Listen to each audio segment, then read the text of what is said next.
Just before I came up here, it was mentioned that the last chair, Ted Houghton, apparently gave us a talk last year, and a drone actually came up to give him his speech. And I'm so low tech, I don't have that, but I will try to drone on and on.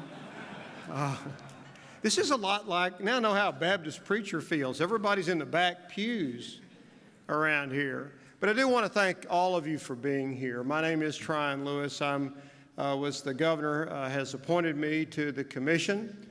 Governor Abbott appointed Bruce Bugg of San Antonio. I'm from Odessa, to the commission, and then asked me to serve as chair of the commission.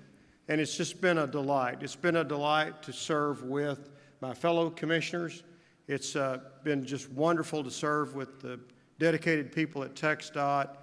And it's been also great to serve with all of you who are local officials, HMOs, contractors, and the people who really have helped to build Texas and are going to keep doing that for the people of Texas. You know, when the governor appointed me, he gave me a call and he said, "I want to appoint you to this if you'll accept it, and because I know that you'll do several things, and that you'll make sure that we maintain high ethical standards in everything that's done in the commission, that we will address congestion, that we'll address safety issues, and that everything's going to be fair. Every community will be treated the same, whether you're from Odessa or you're from Midland or you're from Lufkin or wherever, or Dallas, Houston, whichever. Everything's going to be treated the same and equitably. And it's a pleasure to serve under a governor who feels like that, and that those are the priorities. And certainly along with my fellow commissioners and with all of you here, our goal is to do exactly those things and accomplish those goals. I want to first of all thank the Texas Transportation Institute for putting this on. Dr. Dennis Christian, I don't know where he is, but I was in the elevator with him this morning, and it reminded me of what excellent work they do.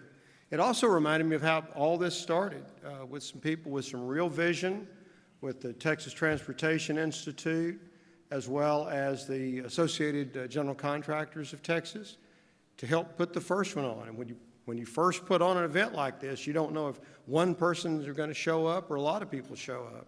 So it was a real leap of faith, but it's given Texas a place to have a transportation forum that all of the different interests, government, private industry, local, state government, federal folks can get together to discuss the vital transportation needs of Texas.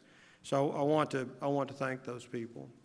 You know, TxDOT is a very dynamic place. I've really learned how dedicated public servants everyone is.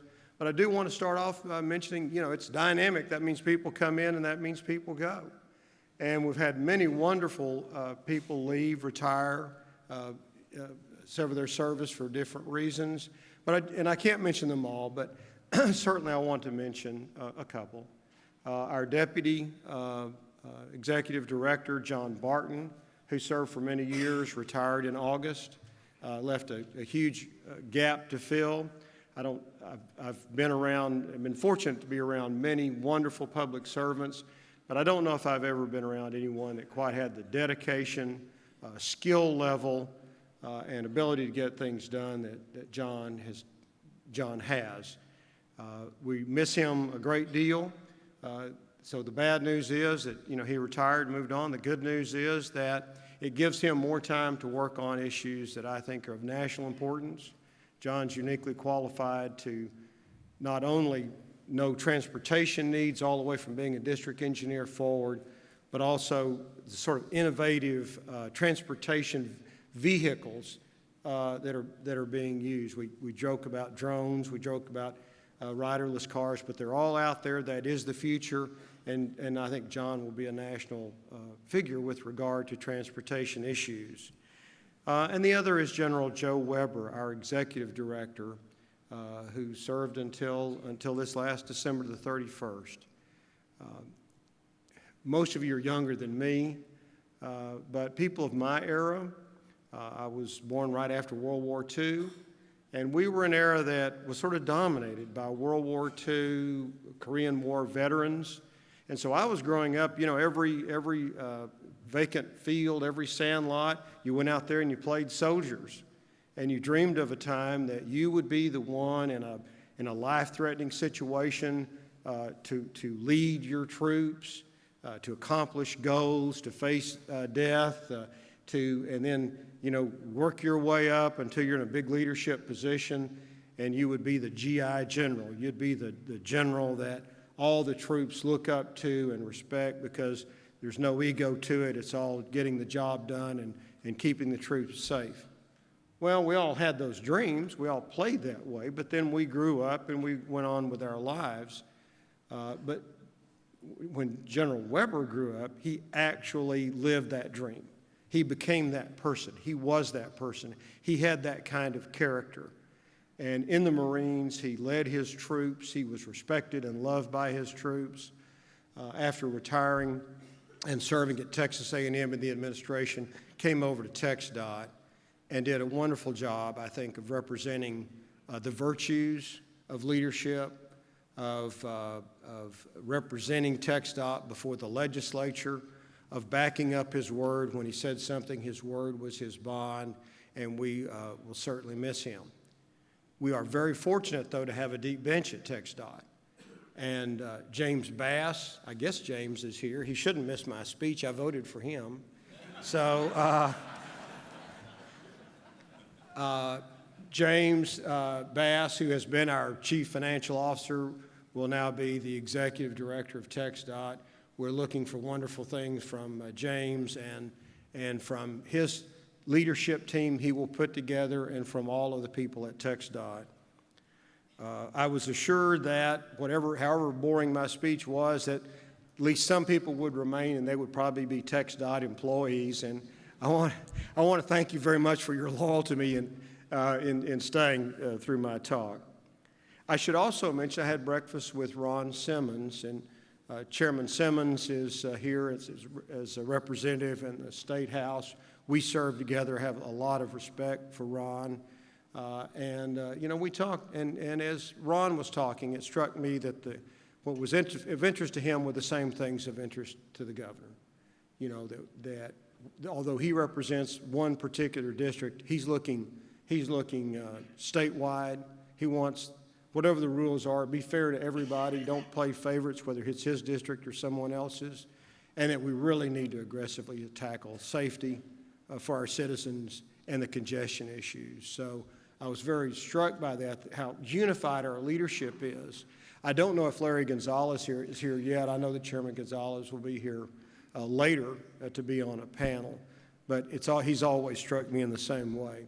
So we're very fortunate, I think, that not only do we have good leadership in the governor's mansion, but our lieutenant governor, our speaker, and these chairmen of these key committees and subcommittees have the same goals in mind, and that's going to make all of our jobs much easier. Many of our commissioners are here. As some of you know, because you've worked with these commissioners, and those of you who haven't, I know that you will, as you realize, our commissioners are each taking on a very vital and difficult function, big functions. For instance, I met yesterday afternoon with Victor Vandergriff and a committee of representatives of some of our MPOs, plus some of our TxDOT district engineers and engineers from here, in the chief engineers and directors from the Greer building. And what they are tackling is the central issue we have probably for our time, and it's set up HB 20, House Bill 20, a bill that Ron Simmons was the author, that we need to be better about our predictability and our reliability of how we select projects, how we allocate our money, so that those of you on MPOs, those of you on local governments and contractors too, as well as our district engineers, can have some idea of what projects will go when. So you'll know, 2 years from now, 3 years from now, 4 years from now, here will be the projects, and here's how they're selected, and here's how the money is going to flow. Now, every project is different, every area is different, so there's always some flexibility in that, but we don't want it to be all speculative, all flexibility. You need some standards. And that's the purpose of that bill, and that's what this committee, and this committee will be expanded, is working on. It has taken an enormous amount of effort on both setting performance measures and metrics and project selection criteria, and Commissioner Vandergriff has done a wonderful job on that. I just a moment ago saw Commissioner Bruce Bugg of San Antonio. And Commissioner Bugg he's working on several areas, including cost control, but the one I wanted to talk about, because it's in the governor's priorities, is the congestion issue. You know, used to, when I would drive someplace to Dallas, Fort Worth, Houston, Austin, I would try to arrange my time so that I would miss rush hour. Now, you cannot arrange your time to miss rush hour in Austin or Houston, because it's full-time all the time. But all of our areas have very lengthy rush hour problems. Well, I don't do that anymore. Now I try to arrange my time so I'll be there at 5, and I'll be stuck in the same traffic everybody else is. Because if you're from Odessa, you get frustrated about having to wait 2 times to go through a light in Odessa. If you're going to be concerned enough about congestion, you've got to sit in those traffic jams. You've got to be in a parking lot that's supposed to be an interstate highway for a couple of hours, or you won't understand it. And so that's what I do now, and that's why I'm so happy that we have someone like Commissioner Bruce Bugg, who is addressing those problems, and he's doing it right. The first thing he's doing is a listening tour, not presuming he knows everything or that everything to be known is going to be known inside the Greer building. He's going out to each of these metro areas so he can talk to the local people, understand their needs, understand what they are doing and what they need help to do better, and is working aggressively on that. Also, earlier today saw Commissioner Jeff Mosley of Houston. And what Jeff is working on, well, he's working on 2 things that are just very vital to us. One is our ports. Our maritime, TxDOT has a role. We don't have much money for it, but we do have a role in maritime, and we have a small department for that, and it's probably going to grow in the future. And what Jeff has identified is that freight's going to be a huge part of an economic engine, creating an economic engine for Texas that's separate and apart from the energy industry. It complements it, but it's also in addition to it. And that's going to grow ever greater, and that has needs that TxDOT needs to address. But as far as vehicular traffic, and what I want to particularly emphasize in this group is that he's working on safety issues. And I just saw the best report, which he and TxDOT staff put together. I guess Carol was involved in that. And it is a wonderful report on what we can do safety-wise and how we can save, some lives are lost just pure driver inattention. But quite frankly, there are ways that we can limit the damage, the consequences of driver inattention. And he, along with TxDOT staff, have identified ways that thousands of lives can be saved just by some pretty basic expenditures of money. And I'll just give you an example of that. In our rural areas, over half the deaths that occur on Texas highways occur in rural areas, not in the congested cities where all the traffic miles are being done, but in rural areas. And one of those reasons is we have a lot of shoulderless, very narrow state highways. And people, if people get just any bit off the road, then they flip and they die. And what he has identified is that we have 10,000 miles of identified roads that need expanded shoulders and rumble strips. And if we do that, it costs about $180 million total for 10,000 miles. And we can save over 1,000 lives in 5 years just by doing that. So it's a marvelous effort, and I appreciate, it's been a lot of work for Jeff, and I appreciate his doing that.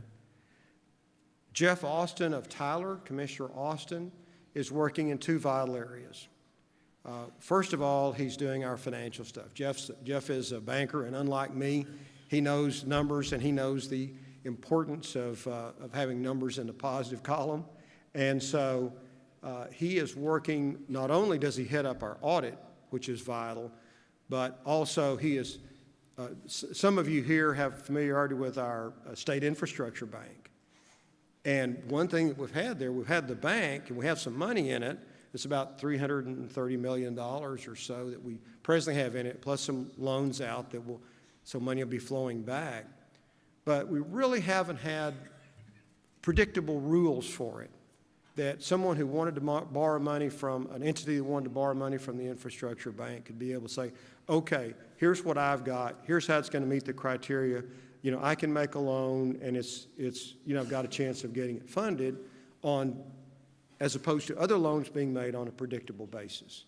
And that is so important to be fair to all communities to do that. And that's what Jeff's working on. And that's something, you know, going into it, I didn't realize how difficult that would be. But there are so many different factors you have to consider to be fair to everybody, things I would have never thought of, but Jeff, being a banker, thinks of. And so he's been doing that. Again, he's wearing two hats. And the other thing that he's working on is federal relations. A lot of people don't realize we get about 40% of the money of TxDOT comes from the federal government. Federal fuel tax plus some federal general revenues that have been appropriated. Recently, there was an appropriation that will bring us about $3.5 billion. So it is very important for us to be more conscious than I have been about working with the federal government, knowing those people, and Jeff knows the people. He knows the congressmen and women, he knows the senators, he knows their staff, he knows the staff of the committees that get involved, the hierarchy of those committees, and it's just been invaluable to have his help. I know one thing that we're going to be working on is to make sure that Texas gets a fairer allocation of federal monies, because we are, I guess, the one state that does not even get all of our fuel tax, federal fuel tax dollars that are paid in this state back to the state. And he's working on that. I know that also Bruce Bugg went to Washington to work on that. So I think we're well served by our commissioners. Now, the greatest thing, though, the greatest strength is not us on the commission. It's the men and women of TxDOT. And we are extremely well served there. What we want to do on the commission is to make sure that they are empowered, that we don't have rules or organizations that may sound good to a consultant somewhere that we impose on TxDOT. We want to make sure that we have a structure that works for them. And so what I think that we are pretty much of a mind to work on, what I think our new executive director is going to work on, is to make sure that we don't have a situation where we have just this strict centralization. Everything's mandated out of Austin. Everything's in a silo. So you've got various silos with no communication.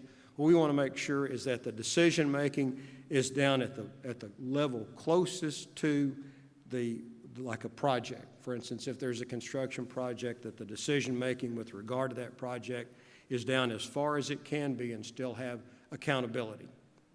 And that is a huge task, but one that is already underway, and one that I think our new executive director will be taking very seriously as we go forward to make sure that we get the right balance between centralization, the efficiencies and cost savings of centralization, plus the efficiencies of local decision making. And I trust James Bass and his team to be able to do that. We have some, because of our governor, our lieutenant governor, speaker, our legislative leadership, we have been blessed, and I should say the people of Texas, because all this has gone before the people of Texas. We've been blessed with Proposition 1, which, of course, it's the rainy day fund monies, the excess over what we need, pouring into the TxDOT to be used on roads. And Proposition 7 that just passed a year ago, that beginning in 2018 we'll see monies flowing to TxDOT to use for our roads. Those would be sales tax and then auto vehicle tax beginning in 2020. So we've been very blessed with that. We're also blessed that the legislature decided to quit funding other agencies like DPS out of the State Highway Fund. So we'll have those monies, and that's about $600 million per year that we'll have for our roads.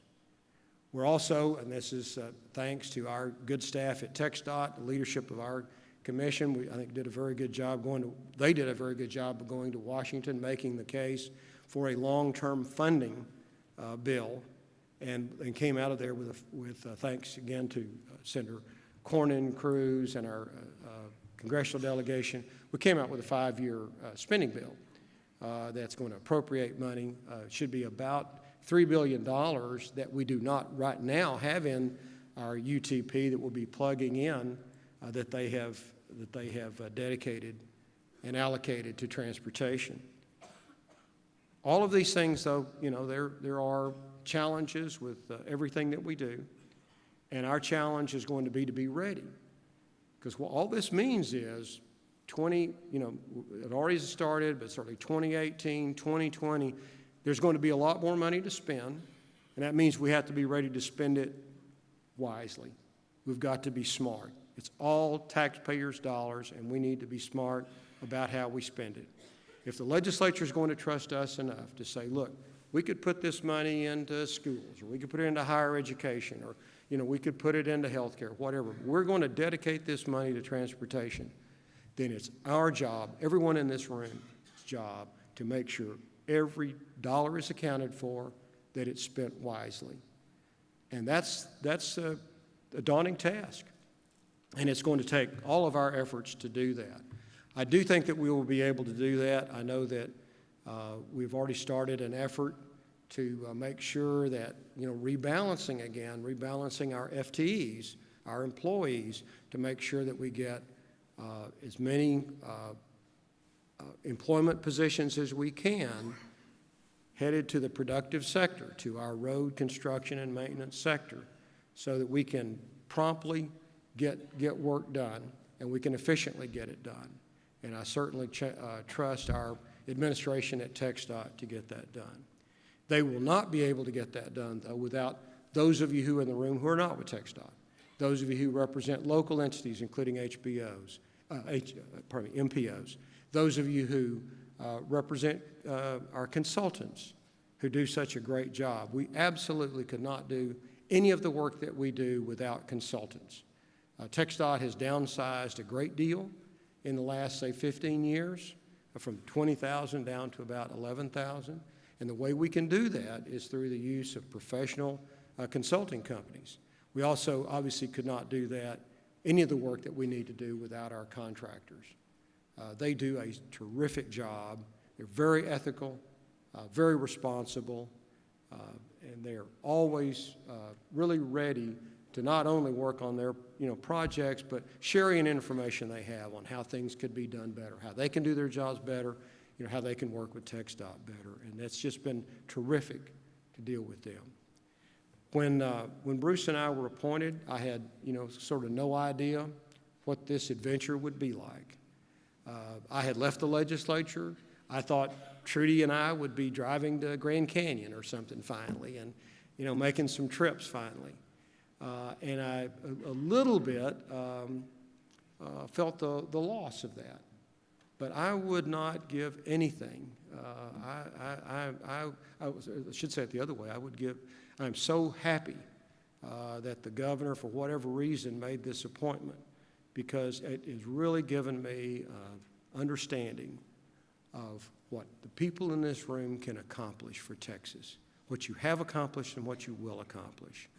And Bruce and I and Jeff Mosley and Jeff Austin and Victor Vandergriff have been very fortunate to be able to work with you and with our staff at TxDOT, and we look forward to working with you in the future. Thank you very much. Appreciate it.